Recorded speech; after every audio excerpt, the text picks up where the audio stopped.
Hello everyone. তো সারাদিনের মধ্যে সন্ধেবেলায় আর রাত্রেবেলায় মানে সন্ধেবেলায় কী খাবো আর রাত্রেবেলায় কী রান্না হবে, এই দুটো মনে হয় আমার সবথেকে বড় কঠিন কাজ বলে মনে হয়।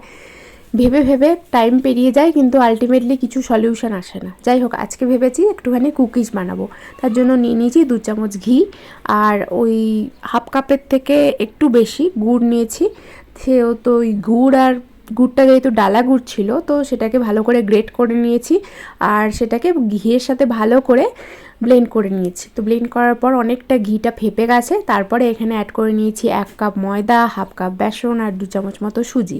আর সমস্ত কিছু মিষ্টি জিনিসে অল্প একটুখানি নুন তো দিতেই হবে। তারপরে খুব ভালো করে ডোটা বানিয়ে নিয়েছি। আর ডোটা বানানোর সময় যদি অল্প দুধ লাগে দুধও অ্যাড করা যেতে পারে। আচ্ছা, ডো তো তৈরি হয়ে গেছে। এবার আর কি, এবার তো শেপ দিয়ে দিতে হবে আর দিয়ে দিতে হবে ওভেনে।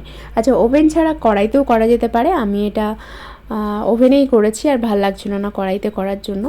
তো যাই হোক, আমি এখানে লম্বা লম্বা শেপ দিয়েছি আর আমার মেয়ে দিয়েছে গোল গোল শেপ। তো সবগুলো রেডি হয়ে গেছে। এরপর ওভেনটা প্রিহিট করতে দিয়েছি। প্রিহিটেড ওভেনে 180 ডিগ্রিতে এটা 10 মিনিটস রাখলেই কিন্তু কুকিজ তৈরি হয়ে যাবে। তো কুকিজগুলো সব শেষ হয়ে গেছে। এরপরে এই কটাই বেঁচেছিল, তো সেগুলোই এখানে ভিডিও করে দেখালাম।